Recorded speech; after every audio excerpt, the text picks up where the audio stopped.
Bab cerita Jarir bin Abdullah Al-Bajali. Dengan sanad yang Imam Bukhari meriwayatkan dari Qais, beliau berkata, Jarir bin Abdullah menceritakan, katanya, Rasulullah SAW tidak pernah menghalang aku untuk masuk ke rumahnya semenjak aku memeluk agama Islam, dan tidak dilihatnya aku melainkan dia tersenyum. Dia senyum kepadaku. Diriwayatkan dari Qais, dari Jarir bin Abdullah, beliau berkata, di zaman jahiliyah ada sebuah rumah yang dipanggil Dzul Khalasah. Rumah ini dipanggil juga Ka'bah Yaman dan Ka'bah Syamiyah. Rasulullah SAW berkata kepadaku, adakah engkau akan menenangkan aku daripada Dzul Khalasah ini? Qala fanafartu ilaihi. Jarir berkata, aku pun pergi kepada Dzul Khalasah itu dengan fi khamsin wa mi'ah, dengan 150 orang pasukan berkuda dari kabilah Ahmas.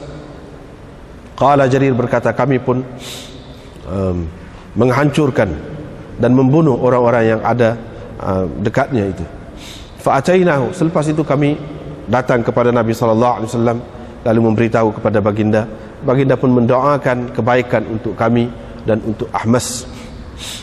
Ini bab cerita tentang Hudzaifah bin Al-Yaman Al-Absi. Diriwayatkan dari Aisyah, katanya, pada hari Uhud orang-orang musyrikun telah pun menerima kekalahan yang nyata. Tiba-tiba iblis berteriak dengan mengatakan, wahai hamba-hamba Allah, tengok ke belakang kamu. Maka yang di hadapan berpaling menghadap kepada yang berada di belakang. Lalu bertembunglah yang berada di hadapan itu dengan yang berada di belakang. Hudzaifah pun tengok, didapatinya ayahnya ada di bahagian belakang. Dia pun berseru mengatakan, hai hamba Allah, ayahku, ayahku. Faqalat, Aisyah berkata, fawallah mahtajazu, demi Allah mereka tidak juga berhenti sampai mereka membunuhnya. Faqala Hudzaifah, selepas itu Hudzaifah berkata, semoga Allah mengampunkan kamu. Qala abi, ayahku berkata, yakni kata Hisham bin Urwah, yakni Urwah lah, fawallahi, demi Allah, ma zalat fi Hudzaifah minha baqiyah. Hudzaifah terus bersedih kerananya sampai dia meninggal dunia, sampai dia bertemu dengan Allah, yakni mati. Ataupun Hudzaifah terus mendoakan istighfar untuk mereka yang telah membunuh ayahnya itu sampai dia meninggal dunia. Babun, cerita tentang Hind binti Utbah bin Rabi'ah. Diriwayatkan dari Urwah bahwa Aisyah berkata, Hindun binti Utbah datang kepada Rasulullah SAW. Dia berkata, wahai Rasulullah, dulu tidak ada satu rumah di muka bumi ini, satu keluarga di muka bumi ini yang paling aku suka kalau mereka hina daripada keluargamu. Tak ada orang yang lebih aku suka hina, jadi hina daripada keluargamu, rumahmu. Hari ini pula tidak ada di muka bumi ini satu keluarga ataupun satu aku suka mereka itu mulia lebih daripada engkau. Qala, Nabi SAW pun berkata, wa aidan, aku pun begitu, demi Tuhan yang nyawaku berada di tangannya. Qalat, dia berkata, wahai Rasulullah, sesungguhnya Abu Sufyan ini seorang yang mistik, sangat cermat sangat. Fahal alayya haraj, menjadi kesalahan kepada saya memberi makan kepada orang-orang yang di bawah tanggungannya? Qala, Nabi SAW bersabda, saya rasa tidak salah, melainkan dengan cara yang ma'ruf. Kalau kamu bagi, ambil dengan cara yang baik, aku rasa tidak salah lah. Babun, hadis cerita tentang Zaid bin Amr bin Nufail. Diriwayatkan dari Abdullah bin Umar bahwa Nabi SAW pernah bertemu dengan Zaid bin Amr bin Nufail di bahagian bawah Baldah, nama satu tempat lah tu, sebelum turun wahyu kepada Nabi sallallahu alaihi wasallam. Lalu dikemukakan kepada Nabi sallallahu alaihi wasallam hidangan makanan. Nabi sallallahu alaihi wasallam tak mahu makan. Kemudian berkata Zaid, aku tidak akan makan apa yang kamu sembelih atas nama berhala-berhala kamu itu, dan aku tidak akan makan melainkan binatang yang disembelih dengan nama Allah. Zaid bin Amr mencela orang-orang Quraisy kerana sembelihan-sembelihan mereka itu. Dia berkata, kambing ataupun biri-biri dijadikan oleh Tuhan. Tuhan menurunkan air dari langit untuknya, menumbuhkan rumput-rumput di bumi untuknya. Kemudian kamu sembelihnya tidak atas nama Allah, sebagai membantah perbuatan mereka dan sebagai menyatakan betapa besarnya kesalahan perbuatan mereka itu. Seterusnya riwayat satu lagi daripada Ibnu Umar juga, bahawa Zaid bin Amr bin Nufail ini pernah keluar pergi ke Syam untuk mencari agama, untuk diturut agama itulah. Dia pernah bertemu dengan seorang alim dari kalangan Yahudi. Dia bertanya si alim itu tentang agama mereka. Dia bertanya orang alim itu tentang agama mereka. Dia berkata, moga-moga saya boleh menganut agama kamu, ceritalah kepadaku. Si alim Yahudi itu pun berkata, kamu tidak akan dapat berada di atas agama kami kecuali engkau mengambil sebahagian daripada kemurkaan Allah untukmu. Zaid berkata, ma afirru illa min ghadabillah, aku nak masuk agama kamu tidak kerana lain melainkan untuk melarikan diri daripada kemurkaan Allah lah. Aku tidak sanggup memikul kemurkaan Allah sampai bila-bila pun. Macam mana aku akan mampu menanggungnya? Bolehkah engkau tunjukkan kepadaku agama yang lain? Si alim itu pun berkata, aku tidak tahu kecuali agama Hanif. Zaid berkata, apa itu Hanif? Dia berkata, agama Ibrahim. Dia bukan Yahudi, bukan Nasrani, dan dia tidak menyembah kecuali Allah. Zaid pun keluar pula. Dia pula bertemu pula dengan orang alim Kristian pula. Dia pun menyebut seperti itu juga. Si alim Kristian itu berkata, engkau tidak akan dapat berada di atas agama kami melainkan dengan engkau mengambil sebahagian daripada laknat Allah terhadapmu. Dia pun berkata, aku sudah lari daripada laknat Allah. Nak lari daripada laknat Allah lah. Kalau dapat laknat Allah pula, apa makna? Wala ahmilu min la'natillah, aku tidak dapat menanggung laknat Allah dan kemurkaan Allah sedikit pun sampai bila-bila. Bagaimana aku akan sanggup? Fahal tadulluni, bolehkah kamu tunjukkan kepadaku agama yang lain lah kalau begitu? Si alim Kristian itu pun berkata, aku tidak tahu ada agama lain kecuali agama Hanif. Zaid pun bertanya dia, apa itu Hanif?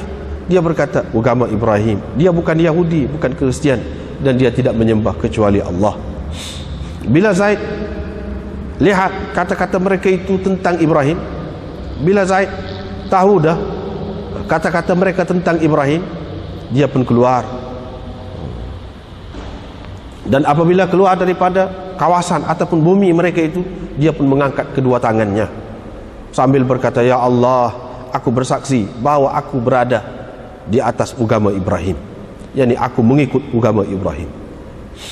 Seterusnya dengan sanad satu lagi secara kitabah, riwayat daripada Asma binti Abi Bakar. Dia berkata, pernah kulihat Zaid bin Amr bin Nufail sedang berdiri dengan menyandarkan belakangnya ke Ka'bah, sambil dia berkata, wahai orang-orang Quraisy, demi Allah tiada seorang pun di antara kamu yang mengikut agama Nabi Ibrahim kecuali aku, kata dia. Dan dia ni suka menghidupkan, yakni memberi perlindungan kepada anak-anak yang akan dikebumikan, ditanam secara hidup-hidup. Yaqulu lirrajul, dia akan berkata kepada orang yang nak menanam anak perempuannya dengan hidup-hidup tu, kalau dia nak bunuh anak dia, jangan bunuh dia, kata dia. Saya akan tanggung perbelanjaan dia. Dia pun ambillah budak itu. Apabila budak itu telah besar, dia berkata kepada ayahnya, kalau engkau mahu, saya boleh berikan anak ini kepadamu. Tetapi kalau engkau tak mahu, tak apa, saya akan terus menjaganya. Saya tak akan terus menjaganya seterusnya lah. Bab bunyanil Ka'bah, ini bab binaan Ka'bah. Diriwayatkan dari Amr bin Dinar, dia mendengar Jabir bin Abdullah berkata, apabila Ka'bah dibina, Nabi SAW dengan Abbas pergi memunggah batu-batu. Abbas pun berkata, letakkan kain engkau tu di atas tengkok engkau tu untuk memelihara engkau daripada batu-batu. Nabi SAW tu terus tersungkur, jatuh di situ dan terbeliak matanya ke langit. Thumma afaqa, kemudian dia sedar, dia pun berkata, kainku, kainku. Lalu Abbas pun memberikan kepadanya kainnya. Diriwayatkan dari Amr bin Dinar dan Ubaidullah bin Abi Yazid, mereka berdua berkata, tidak berada di atas tidak ada di zaman Nabi SAW di sekeliling bait itu haid, dinding. Mereka bersembahyang haulal bait, di sekeliling bait itu, di sekeliling Baitullah, hinggalah ke zaman Umar, fabana haulahu haitan, dia pun membuat di sekelilingnya haid, yakni dinding atau pagar. Qala Ubaidullah, jadruhu qasir, yakni dindingnya itu rendah. Fabanahu Ibnu Zubair, lalu Ibnu Zubair membinanya. Bab ini kisah hari-hari ataupun zaman jahiliyah. Diriwayatkan dari Aisyah, beliau berkata, Ashura adalah suatu hari di mana orang-orang Quraisy berpuasa pada hari itu di zaman jahiliyah. Nabi SAW pun berpuasa juga. Bila dia sampai ke Madinah, Nabi SAW berpuasa lagi, dan dia suruh lagi berpuasa. Apabila turun perintah puasa Ramadan, sesiapa yang mahu dia boleh berpuasa, dan sesiapa yang tidak mahu berpuasa boleh juga dia tidak berpuasa. Diriwayatkan dari Ibnu Abbas, beliau berkata, orang-orang zaman jahiliyah menganggap umrah di bulan-bulan haji itu termasuk dalam dosa yang besar, paling besar di muka bumi ini. Wakanu, dan mereka namakan Muharram itu sebagai Safar, yang ditukar-tukar bulan. Mereka kata apabila belakang unta telah pun sembuh dan kesan-kesan tapak kaki telah pun hilang, barulah halal umrah untuk orang yang mahu melakukan umrah. Qala, perawi berkata, Rasulullah SAW dengan sahabat dia pun datanglah ke Mekah, yang dari Madinah, pada pagi yang keempat. Muhillin, dengan berihlal haji. Nabi SAW menyuruh mereka supaya menukarkan haji itu kepada umrah. Mereka berkata, halal macam mana? Nabi SAW bersabda, halal semua sekali lah. Diriwayatkan dari Sufyan, dia berkata, Ammar berkata, Sa'id bin Musayyab menceritakan kepada kami dari ayahnya, dari datuknya. Beliau berkata, banjir pernah berlaku di zaman jahiliyah, sehingga banjir itu menutupi kawasan antara dua bukit, yang termasuk Kaabah tu sekali, tenggelam air. Qala Sufyan, Sufyan berkata, wa yaqul, dan dia, yakni Ammar berkata, inna hadzal hadits lahu sya'n, hadis ini panjang ceritanya. Seterusnya riwayat daripada Qais bin Abi Hazim, dia berkata, pernah Abu Bakar pergi dekat seorang perempuan dari kabilah Ahmas yang dikenali dengan Zainab. Dia tengok perempuan ini tidak mahu bercakap. Dia pun tanya, kenapa dia tidak bercakap? Mereka pun jawab, dia niat nak buat haji dengan diam, dalam keadaan tak mahu bercakap. Abu Bakar pun berkata kepadanya, bercakaplah, ini tak halal ni, tak bercakap ni, ini amalan jahiliyah ni. Maka perempuan itu pun bercakaplah. Dia pun bertanya, siapa engkau ni? Abu Bakar menjawab, seorang muhajirin lah, salah seorang muhajirin. Dia kata, muhajirin yang mana? Dia pun jawab, Quraisy. Perempuan itu tanya lagi, Quraisy yang mana? Awak ni, puak mana Quraisy?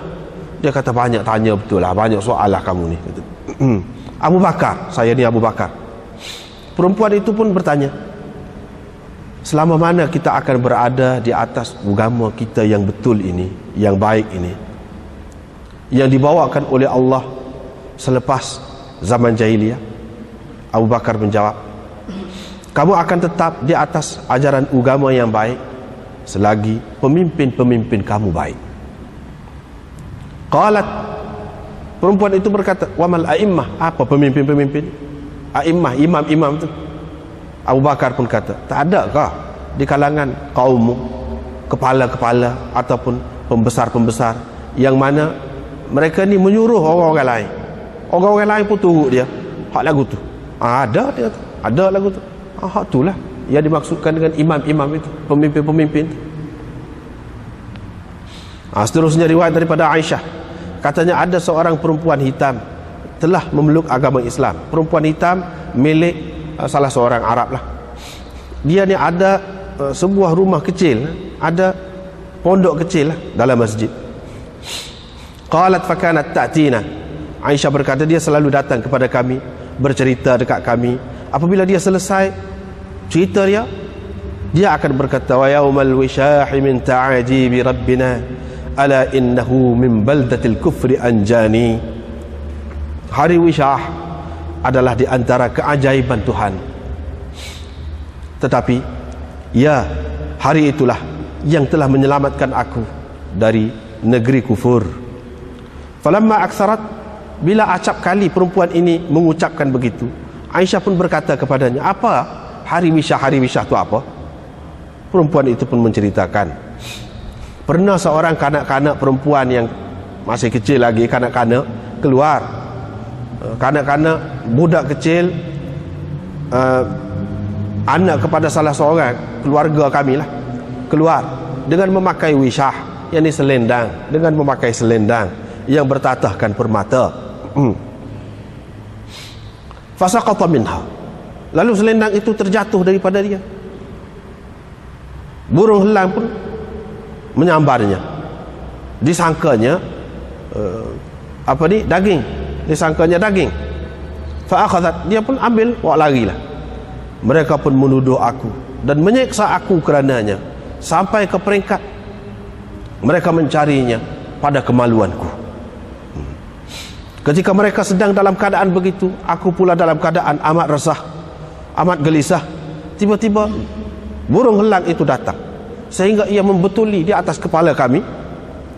Ia berada betul di atas kepala kami. Ia pun mencampakkan, yakni melepaskan selendang tadi. Mereka pun mengambilnya. Aku pun berkata kepada mereka, inilah yang kamu tuduh aku mengambilnya ini, padahal aku tidak bersalah. Panjang apa yang itu putih sekat tu lah. Panjang.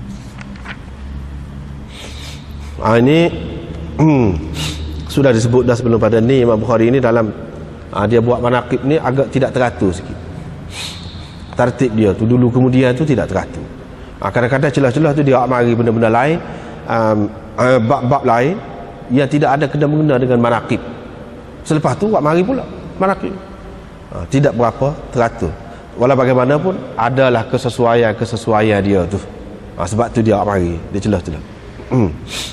Sini tentang Jarir bin Abdullah Al-Bajali. Jarir bin Abdullah Al-Bajali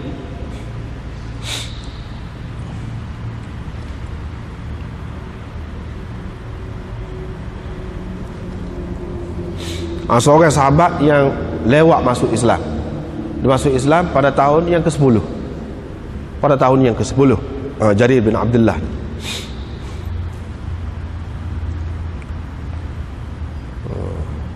Ini riwayat daripada Qais, dia berkata, Jarir kata setelah dia masuk Islam, kata dia, Rasulullah tak pernah halal dia masuk ke rumah dia. Maknanya baiklah dia dengan Rasulullahnya, sehingga Rasulullah tak halal dia masuk ke rumah. Selama mana dia duduk sekali dengan Nabi SAW tu? Selama kira-kira 4 bulan duduk dengan Nabi SAW, sekitar tu. Dan Rasulullah kalau tengok aku, dia senyum sama. Ni hak dia ingatnya, kenangannya. Boleh masuk ke dalam rumah Rasulullah bebas. Ini bukan makna bebas tu, maknanya sampai tidak ada batas-batas aurat apa tu semua dengan isteri Nabi, tidak makna gitu, maknanya bebas masuklah.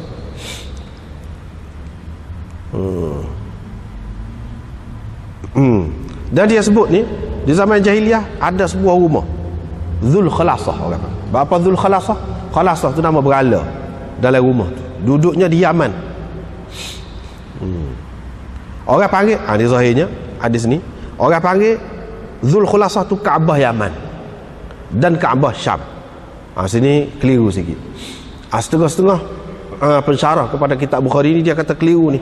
Ini termasuk dalam kesilapan perawi dan kesilapan penukil hadis ni dalam menyebutkan ni.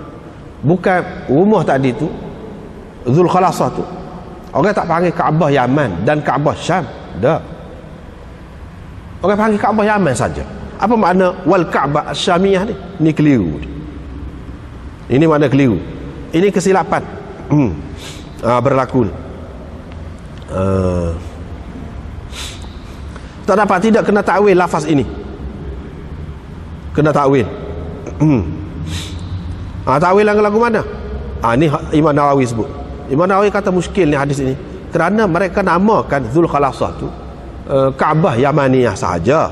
Adapun Kaabah Syamiyah itu Mekah, itulah Baitullah tu. Baitullah tu lah. Itulah Kaabah Syamiyahnya. Bukan Dzul Khalasah tu ada dua nama. Kaabah Yamaniyah pun ialah juga dia. Kaabah Syamiyah tidak lagu tu. Ini keliru kata dia. Tak dapat, tidak kita kena takwil lafaz ini dengan kita mengatakan yuqalu lahu al-Ka'batul Yamaniyah. Maknanya Dzul Khalasah ni orang panggil Kaabah Yaman. Wallati bi Makkah al-Ka'batus Syamiyah. Kaabah yang duduk di Mekah tu orang panggil Kaabah Syam.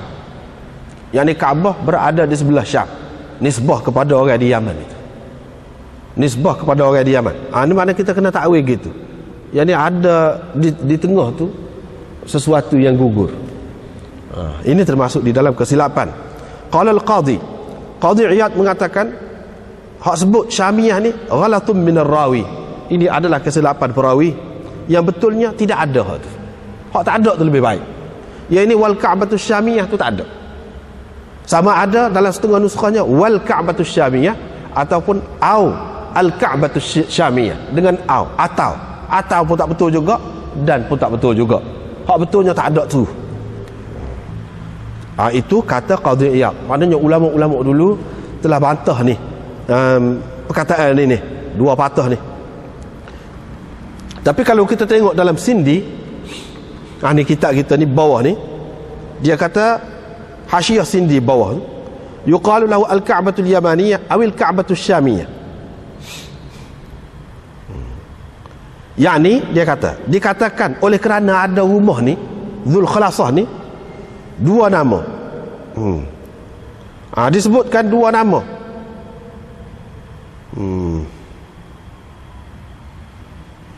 Mana ni? Al-Isman ala al-Ka'batain. Dua nama kepada dua Kaabah ni. Salah satunya Kaabah itulah. Yang keduanya Kaabah yang maklum. Kaabah yang maklum. Supaya berbeza di antara kedua-duanya. Itu maksudnya. Jadi sini tidak ada tambahan ataupun silap ni mengikut Sindi, tidak silap. Bahkan boleh. Mana dia nak cerita di sini, Jarir ni dia kata jadi Kaabah pada masa tu ada dua nama lah. Kaabah Yamaniyah, hak ni Dzul Khalasah, dan Kaabah Syamiyah ni hak Mekah tu. Tu Kaabah. Bukan makna Kaabah hak di Yaman tu orang panggil Kaabah Syamiyah, tidak. Tapi pada masa tu sehingga jadi masyhur dua nama Kaabah. Satu Kaabah Yaman, satu Kaabah Syam. Tidak keliru. Dia kata tidak salah mengikut Sindi. Tidak salah.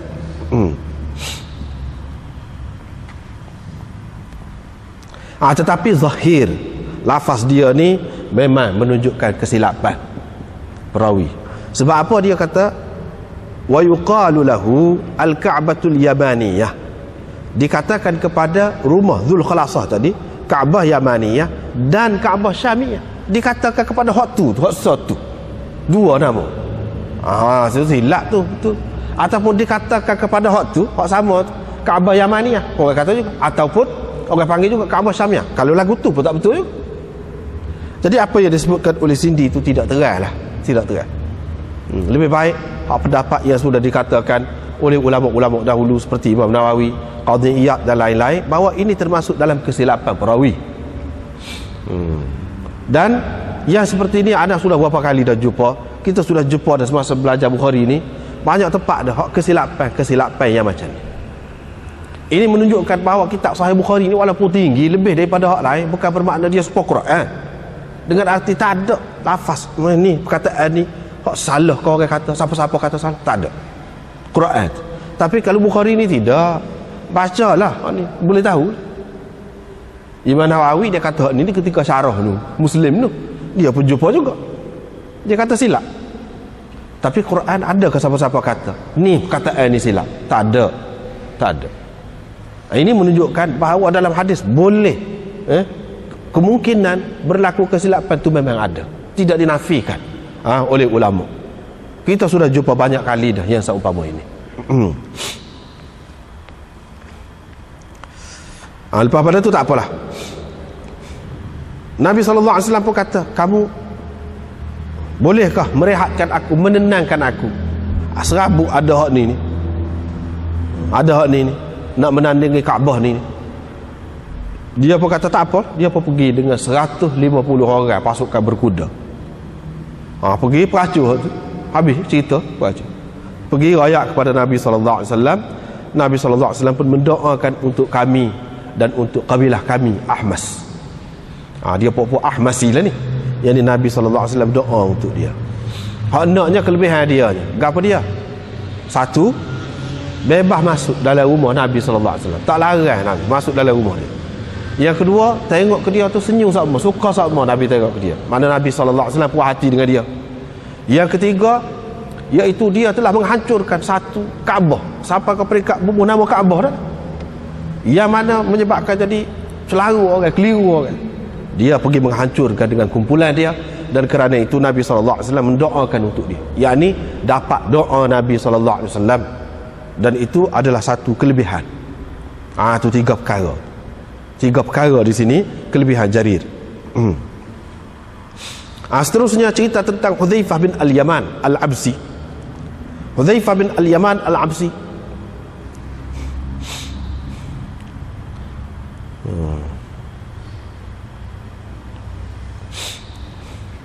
Hudzaifah ni sahabat Nabi SAW yang terkenal lah.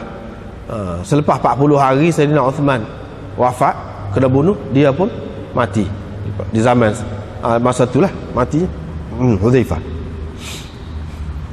Riwayat daripada Aisyah, dia kata pada hari Uhud ni ceritanya,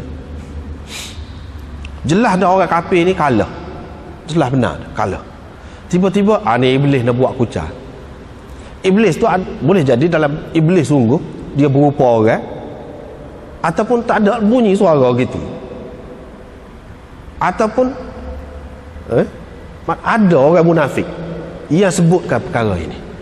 Itu yang dimaksudkan iblis. Iblis itu makna melalui lidah orang munafik boleh jadi belaka, boleh jadi belaka. Iblis berteriak, dia kata, hai hamba Allah, tengok belakang tu, tengok belakang, beringat kau hak belakang, balik depan ni pun ingat kau musuh, terkas Allah kau balik belakang. Jadi perang sama sendiri. Rupanya balik belakang tu Islam juga. Cara dia dia mengingatkan orang tu, cara dia berteriak tu menyebabkan jadi orang berasa macam musuh duduk balik belakang. Padahal hak duduk balik belakang tu orang Islam juga. Sinilah pakak pergi terkas tu, Hudzaifah pun nampak ayah dia ada dalam kumpulan balik belakang. Dia pun kata, ayah saya tu jangan tak dengar.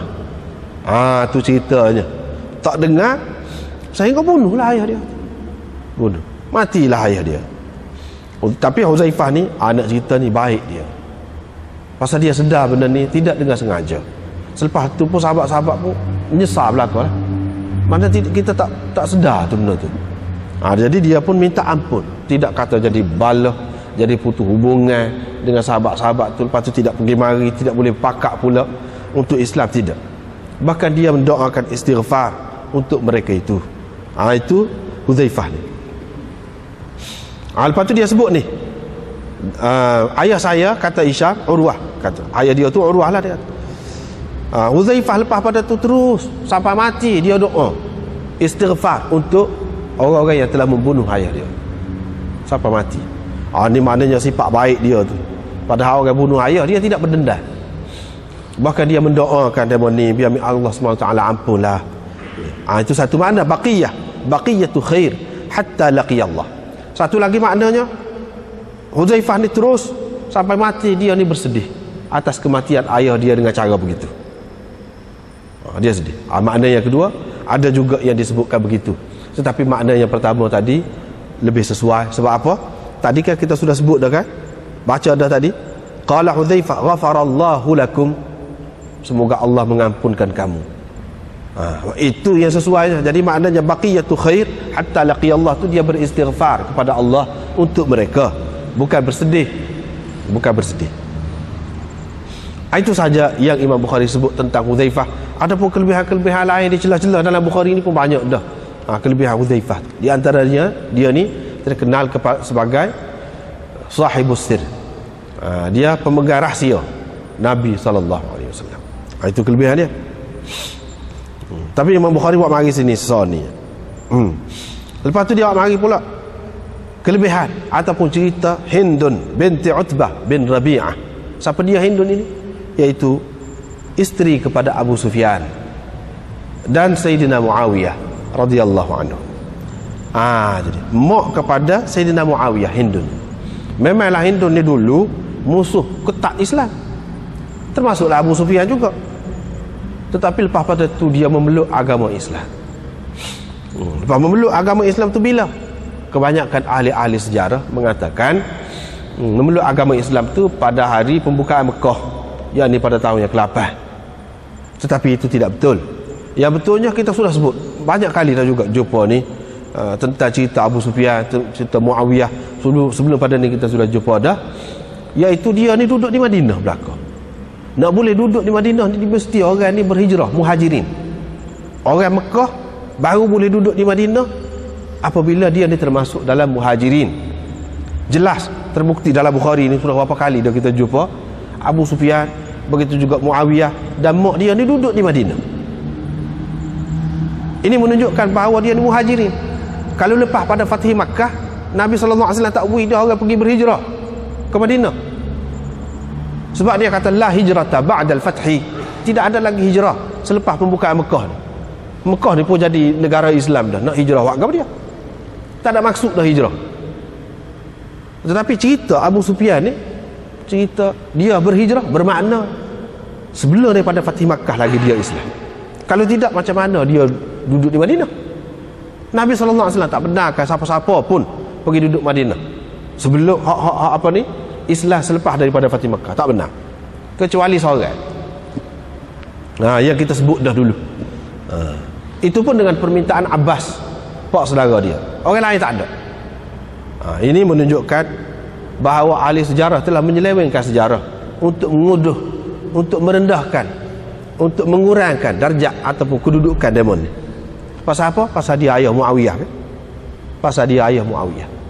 Jadi sedikit sebanyak musuh, permusuhan lama tu dikaitkan, dicampur-campur sehingga jadi orang agak boleh terima.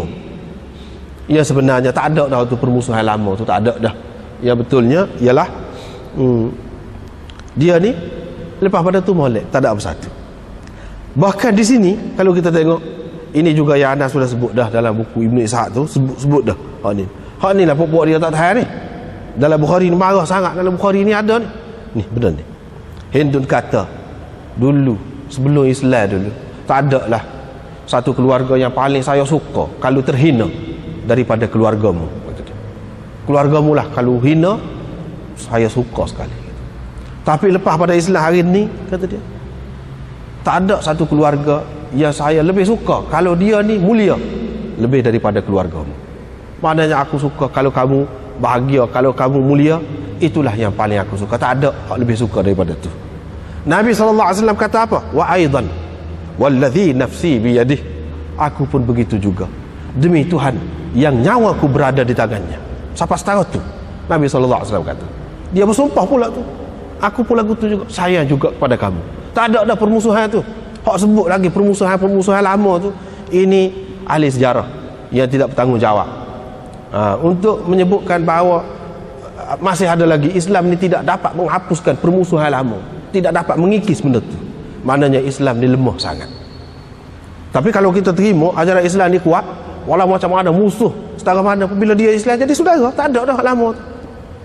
Tetapi puak-puak ni dia cokas semacam rakyat tujuan dia apa dia? Kalau kita terima akibatnya Islam ni tidak mampu, lemah. Dia tidak dapat mengubah peribadi orang. Itu akibatnya besar tu. Tapi kalau kita terima, sudah berubah segala-galanya. Tak ada permusuhan Bani Umayyah dengan Bani Hashim ke apa ni, tak ada dah. Itu yang lebih sesuai. Sebab tu kalau kita tengok di sini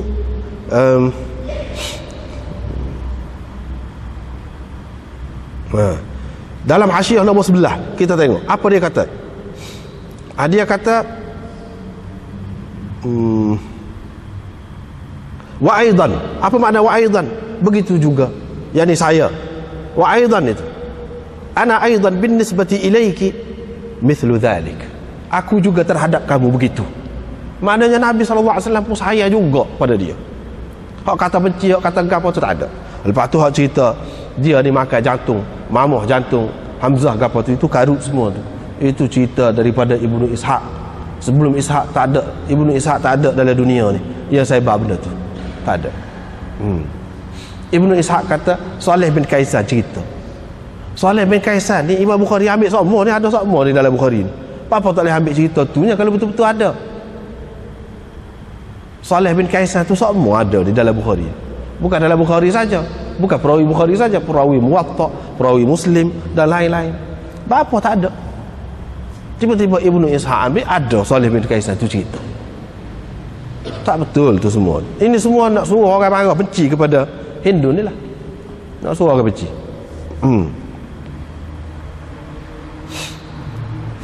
Lepas tu ini lagi dalil, bukti bahawa Abu Sufyan ni dia sesak. Dulu kita jumpa Muawiyah ni su'luk. Dia ni sesak Muawiyah ni. Sebab ada Fatimah kan dulu, ada salah seorang sahabiah tu nak menikah. Dia kata orang Mina dia, salah seorangnya Muawiyah. Muawiyah ni dia sesak. Nabi SAW kata sesak. Hak ni pun Abu Sufyan ni pun sesak juga. Kalau dia duduk Mekah dia tidak sesak. Dia orang kaya. Ni cerita Madinah menunjukkan dia berhijrah. Orang nak berhijrah ni dia pergi tangan kosong.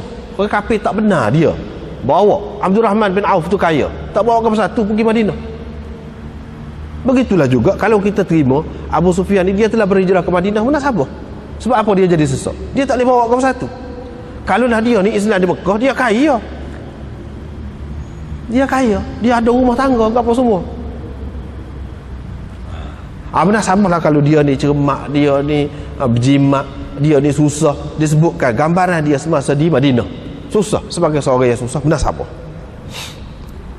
Jadi sehingga bini dia ni kata, salahkah kalau saya ambil hak memang hak dia juga kena tanggungnya, tapi saya ambil nak beri ke anak-anak ni. Nabi SAW kata kalau dengan cara yang munasabah tidak salah, tak apa. Mana ambil tu tak apa. Ini semua dalil yang menunjukkan bahawa mereka ini adalah termasuk dalam muhajirin. Tetapi ahli-ahli sejarah yang dendam kepada sahabat-sahabat ni, dia tak silah nama muhajirin ni. Sebab nama muhajirin ni lebih muhajirin. Sebab dalam Quran sendiri pun sebut la yastawi man anfaqa min qabli al-fath wa qatal. La yastawi minkum man anfaqa min qabli al-fath wa qatal. Tidak serupa orang yang belanja dan berjual sebelum daripada pembukaan Mekah, tak serupa. Maknanya tak serupa dengan hak selepas pada tu. Ada kelebihan ke tu? Makna puak-puak muhajirin ini lebih. Tak serupa. Dalam Quran sendiri sebut. Jadi puak-puak ni dia cuma cari jalan kalau boleh kurang kedudukan. Jadi dikatakan dia ni baru Islam pada Fatih Makkah. Itulah ceritanya. Yang sebetulnya tidak, bukan pada Fatih Makkah. Banyak kali dah jumpa dalam Bukhari. Dan di sini sudah tidak ada dendam-dendam ke apa tu. Kita sudah sebut dah dalam buku Ibnu Ishaq tu pun ada sudah sebut dah juga. Hindu ni sampai begini sekali Nabi kata Nabi kata, aku pun demi Allah, demi Tuhan yang nyawaku berada di tangannya, aku pun sayang kepada kamu begitu juga. Dia boleh kata gini, sedangkan Hindu ni telah mamuh hati pot darah dia, Hamzah. Sedangkan Wahsy yang mana hamba hanya ikut orang, ikut orang suruh. Dalam cerita tu kononnya Hindu dia je suruhnya. Apa? Habsyi tu, Wahsy tu, Nabi SAW siapa tak boleh tengok dia. Bila tengok, walaupun dia Islam tak sah, tak boleh tengok. Padahal dia hanya mengikut arahan saja, nak kemerdekaan. Nabi tak boleh tengok. Dia alat saja. Hak ni aja suruh ni apa yang Nabi sampai kata gini? Maknanya Nabi sedih sangat tu atas kematian pak saudara dia. Macam mana orang yang suruh dia boleh pula kata gini, sedangkan Wahsy yang tak ada gapo tu dia sampai begitu? Sini menunjukkan bahawa cerita tu dibuat-buat. Kalaulah betul dia ni suruh, maklum tentu Nabi SAW tak boleh tengok muka dia. Usah kau nak kata gini. Sebab Wahsy pun dia tak boleh tengok. Sampai Wahsy tu pergi ke lain, pergi ke Syria. Tapi dia tetap dengan Islam lah. Dia tidak munafik, tidak gapo. Bahkan dia lah yang membunuh Musailamah. Wahsy. Ini semua ni menunjukkan bahawa tak betul. Dalam Bukhari ni kita sudah jumpa dah dulu. Wahsy cerita peristiwa pembunuhan apa dia Hamzah ke apa, dia yang bunuh. Tak ada dia cerita pun bahawa Hindu ni makan jantung ke siapa-siapa makan, tak ada. Makan hati Hamzah, tak ada. Tu riwayat Bukhari. Dengan sebab itu orang yang mengaji hadis dia tak boleh mengutamakan hak lain. Tak boleh riwayat lain daripada riwayat hadis, apalagi riwayat Bukhari. Tak boleh. Macam mana kita nak kata riwayat Ibnu Ishaq yang dipertikaikan oleh ulama tu lebih, tapi yang berlaku dalam masyarakat ni saya bahas tu soalannya memang betul berlaku begitu. Buatkah kita ni tak cara ke hadis sehingga kita tak tahu hak sebenar. Hak sebenarnya Wahsy tu sendiri yang cerita, tak ada pun semua tu, tak ada. Tiba-tiba orang tak tahu mana ni cerita yang sanad yang munqati' putus menceritakan semua itu, tapi itu diterima oleh masyarakat. Itu yang peliknya. Sebab apa? Sebab tidak ada disiplin lah dalam menerima maklumat. Tidak ada disiplin, tak kena. Jadi gitulah akibat. Dalam buku-buku sejarah semua lagu itulah tulis. Kemudian hadis Zaid bin Amr bin Nufail. Zaid bin Amr bin Nufail. Zaid ini siapa? Sepupu kepada Nabi SAW, sepupu kepada Sayyidina Umar, sepupu kepada Sayyidina Umar. Sebab Umar bin Al-Khattab bin Nufail.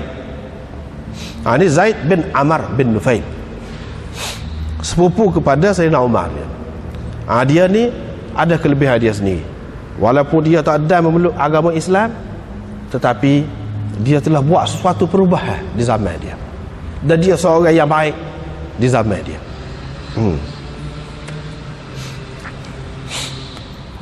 Pernah di zaman jahiliyah lagi lah, masa belum turun wahyu lagi, dalam satu majlis itu dikemukakan hidangan kepada Nabi SAW. Nabi tak boleh makan. Sebab apa? Dalam hidangan tu ada binatang yang disembelih lah. Sembelih tu bukan dengan nama Allah, sebab orang kafir sembelih. Pada masa tu lagi, padahal syariat tak mari lagi, Nabi SAW tak sedar. Bila dibagi kepada Zaid, dia tak sedar juga. Bukan dia turut Nabi dah, dia memang faham dia gitu dah. Inilah orang yang tidak menyembah berhala, tidak ikut adat resam zaman dia, Zaid bin Amr bin Nufail. Aku tak saya makan, kata dia. Kamu sembelih atas nama berhala ni, kata dia. Aku baru nak makan kalau sembelih atas nama Tuhan Allah, kata dia. Zaid ni dia duduk celah pun buat Quraisy, apalah, kata dia, sembelih kambing atas nama berhala, sedangkan kambing tu Tuhan yang Allah yang buat. Waktu turun air daripada langit pun Allah, apa ni, tumbuhkan rupuk gapa pun Allah. Lepas tu sembelih bukan atas nama Allah. Mana boleh lagu tu, tak patut lah. Jadi dia duduk celah lah. Lepas tu dia sebutlah kisah dia, macam mana dia nak mencari agama. Susah. Dia dengan Waraqah bin Naufal itu, Waraqah bin Naufal, sama-sama mencari agama. Cuma Waraqah ni dia masuk Kristian. Tapi Kristian ni pada masa itu, kita tengok dalam riwayat ni dan dalam riwayat-riwayat yang lain, Beza dengan Kristian yang ada sekarang ni. Mana Kristian itu lebih betul jauh lah daripada hak ada sekarang ni. Maknanya dia sentiasa berubah Kristian ni. Berubah-ubah. Sebabnya Waraqah tu dia tidak terima Nabi Isa tu sebagai anak Tuhan, salah satu daripada Tuhan. Tidak, tak terima. Sebab tu banyak perkara dia sebut, ada sebut tentang Nabi akhir zaman begini-gini dalam kitab kitab dulu dia sebut. Seperti dalam hadis dululah, dalam bab wahyu dulu kita sudah jumpa dah tu. Dan ini Zaid ini pergi nak cari agama. Bila pergi nak cari agama, jumpa dengan orang alim Yahudi. Dia kata boleh nak ikut Yahudi, tapi mesti dapat ghadab, satu bahagian daripada kemurkaan Tuhan. Kamu akan dapat bahagian. Apa makna? Maknanya puak-puak ni situ yang ada katanya, pada masa tu masih ada yang molek lagi. Agama Yahudi, agama Kristian, masih ada yang mengikutnya yang betul, yang bagus. Dia tahu bahawa agama Yahudi ni banyak dah sudah diselewengkan. Maghdub tu apa makna? Ghairil maghdubi alaihim. Siapa dia? Yahudi lah. Bapa Allah SWT murka? Sebab banyak dia telah ubah agama Allah. Dia telah buat apa yang Allah SWT larang. Bahkan telah membunuh nabi-nabi, macam-macam lah dia buat tu. Sebab itulah kalau masuk agama Yahudi bermakna kamu kena murka. Boleh bahagia murka lah. Aku ni tak ada arah lah. Tapi dia tahu juga, dia tahu mana tak betul agama Yahudi yang ada tu tak betul. Dia pergi pula dengan padri Kristian, hak tu pun kata gitu, kamu akan dapat laknat. Ghairil maghdubi alaihim waladhdallin. Waladhdallin tu hak dapat laknat lah. Pok mana? Pok Kristian lah. Sebab banyak juga selewengkan agama. Jadi dia ayat betul. Jadi kalau macam tu, ceritalah hak lain. Saya nak buat lagu mana? Dia kata kalau lagu tu kamu pergi cari din Hanif, agama Nabi Ibrahim. Maknanya puak-puak dia ni tahu. Adapun Yahudi hak kemudian tu dia kata Ibrahim tu agama Yahudi. Hak Kristian kemudian dia kata Nabi Ibrahim tu agama Kristian.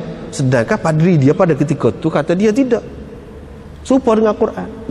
Maka Ibrahim Yahudiyan wala Nasraniyan. Serupa juga dengan ni.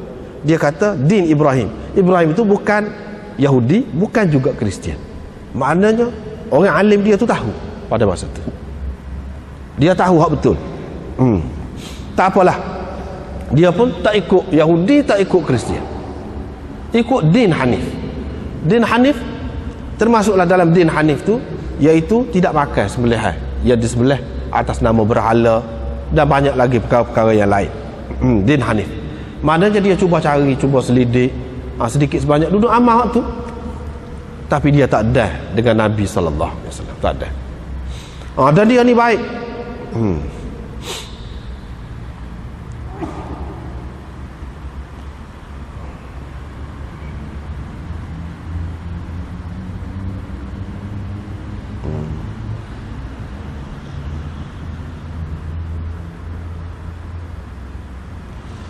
Baiknya lagu mana? Pada masa tu adalah adat resam. Ya, bunuh anak perempuan hidup-hidup ni. Bunuh anak perempuan hidup-hidup. Ada adat resam tu. Jadi dia pergi selamatkan budak-budak tu. Kalau orang nak bunuh dia pergi, tak usah bunuh lah kata dia. Biar dia perah. Dia perah sampai besar. Dia panggil lah ayah-ayah masing-masing. Kalau nak boleh bagi. Dia sudah besar ada anak ni. Tidak menjadi beban. Comel nampak, juruh nampak, gapo semua ni. Kalau tak saya juga, tak apa. Biar saya urus seterusnya. Untuk menikah dia, untuk apa dia, biar saya urus. Begitu sekali baiknya Zaid bin Amr bin Nufail ini. Sebab itulah dalam setengah-setengah hadis Nabi SAW kata dia ni duduk dalam syurga juga. Walaupun dia tidak agama Islam, dia tak ada mengikut agama Islam, dia ni ahli syurga juga. Sebab cara dia ni cara yang betul. Setakat itu yang mampu manusia pada ketika itu dalam mencari agama. Setakat itu tu hak paling baik. Ahli syurga juga. Tapi tidak riwayat Bukhari lah. Dalam riwayat lain ada disebutkan bahawa dia termasuk dalam ahli syurga juga. Nabi SAW sebutkan begitu. Itulah ceritanya. Ya, asalnya mengikut macam-macam cerita lah. Salah satu ceritanya apa yang jadi orang Arab ni, setengah-setengah kalangan mereka bunuh anak perempuan ni apa. Ceritanya pernah suatu ketika perang kabilah ni, perang dengan kabilah ni, Lalu seorang budak perempuan dibawa lari oleh satu pihak lah. Apabila bawa lari, dia bersetubuh dengan perempuan itu.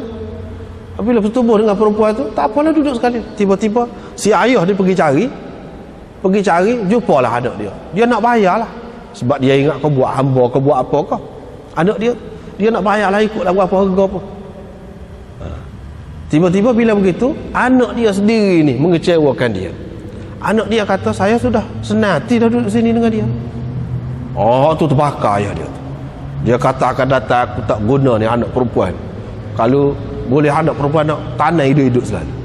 Itulah salah satu punca dari segi sejarahnya, yang jadi pokok dia tu tanah anak, tak guna, memalukan lagi. Jadi alat musuh. Lepas tu kata suka pula duduk dengan musuh pula. Yang kita ni bergomor, susah, bukan main. Nak pergi selamatkan dia. Dia kata gitu. Musuh pula tu. Itu salah satunya. Banyak lagi lah punca-punca lain. Salah satunya itulah yang disebutkan.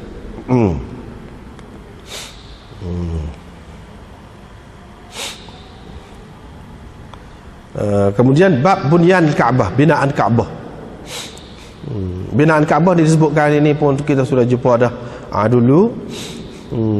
Sudah jumpa dah. Nabi SAW adalah di antara orang yang terlibat juga dalam pembinaan Kaabah yang dilakukan di zaman dia. Ada terlibat juga. Itulah hadis ni kita sudah jumpa dah dulu. Berapa hadis ni. Kemudian peristiwa zaman jahiliah pun. Ni duduk tengah Imam Bukhari ni cerita tentang kelebihan-kelebihan sahabat-sahabat ni. Tiba-tiba mari ni binaan Kaabah, mari pula ayyamil jahiliyah. Dengan sebab itu setengah-setengah ulama mengatakan hak ni dia tidak teratur ni dalam bab ni.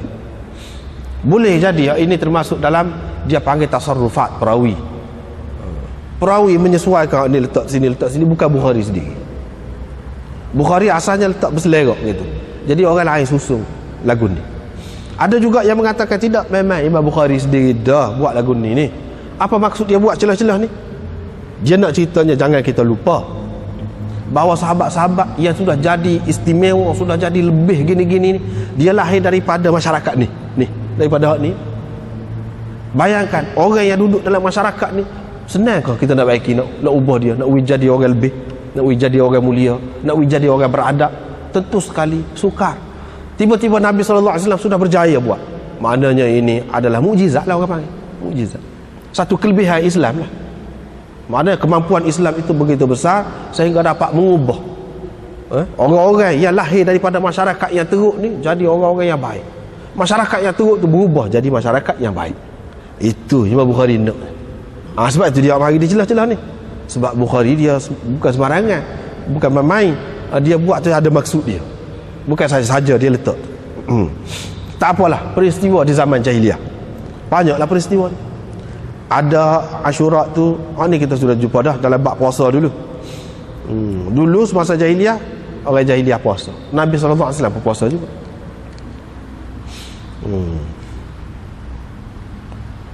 Sebelum, maknanya selepas Islam dah lah.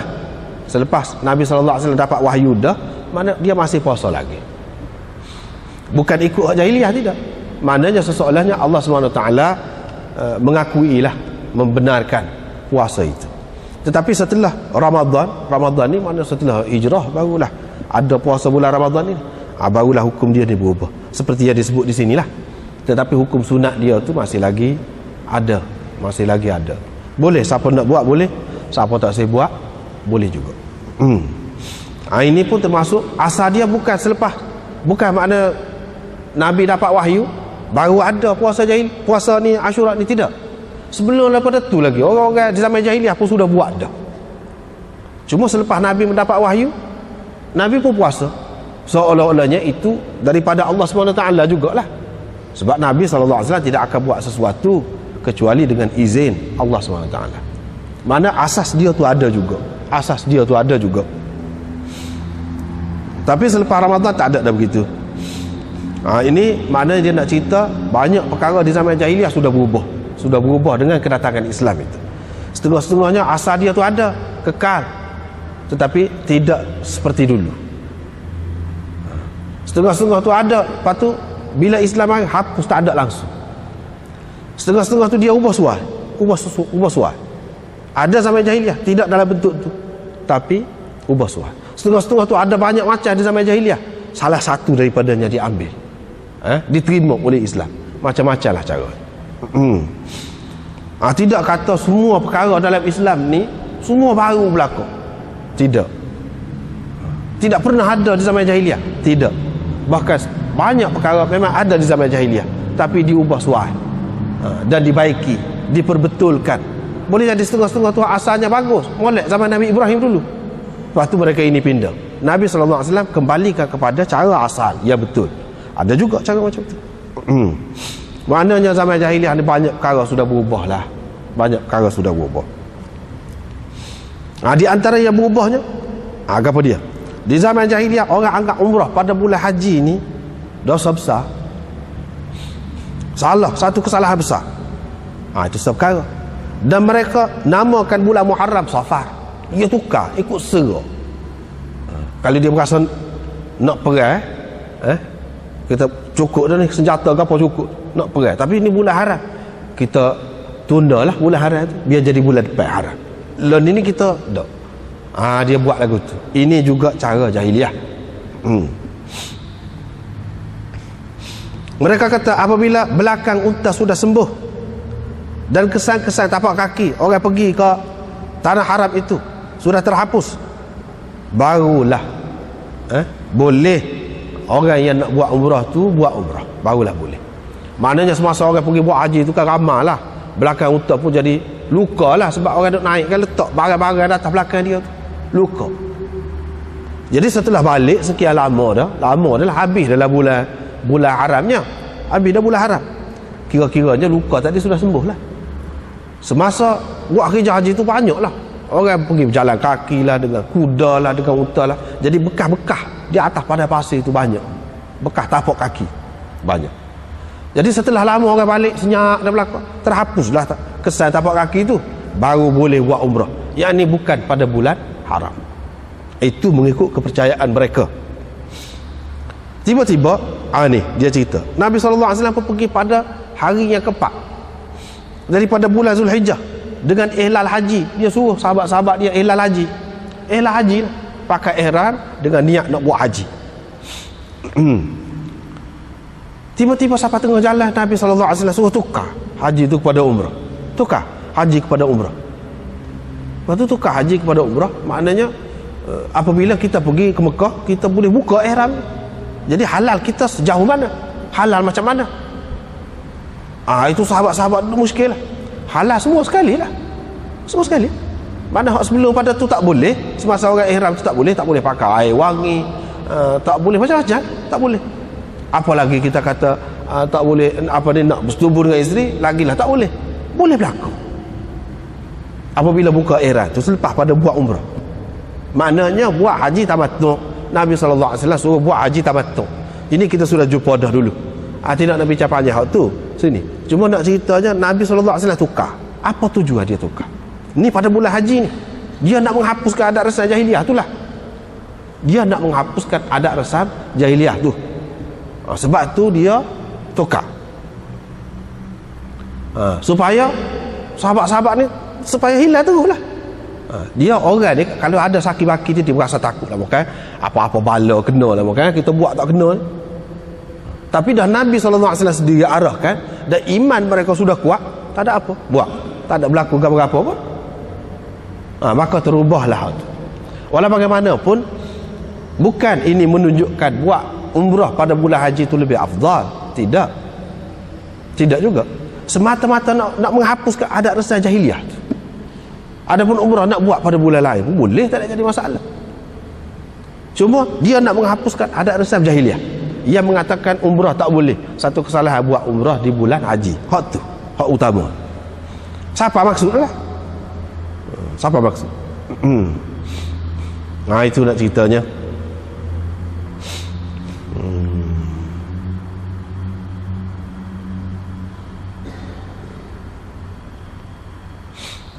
Lepas pada tu dia cerita pula ni, cerita banjir ni. Banjir pernah berlaku, sampai banjir tu air tu limpah di antara dua bukit. Hak Kaabah tu mana ada celah tu lah. Jadi siapa apa ni ditutupi air lah Kaabah tu. Dan banjir ini juga membuatkan Kaabah itu sebahagiannya runtuh. Runtuh beberapa kali runtuh. Bahkan dalam sejarahnya 10 kali Kaabah itu dibina di sepanjang sejarah. 10 kali.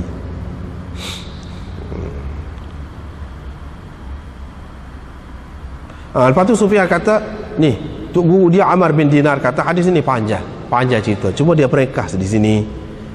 Nak ceritanya Kaabah itu sudah ditutupi air. Bila kita kata Kaabah tu Baitullah, bukan makna Baitullah tu mana dia selamat, kok mana-mana pun tidak kena apa-apa, tidak terancam, tidak. Satu.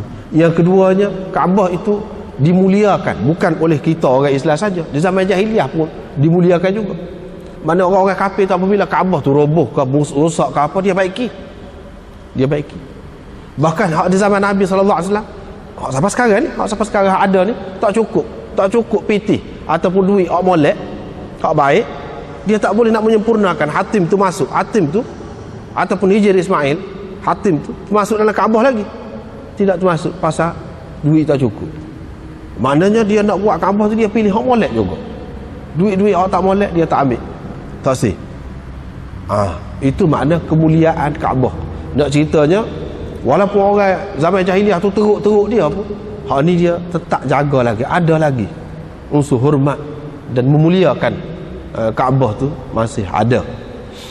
Walaupun banyak perkara mereka buat tak betul lah. Tu maknanya. Seterusnya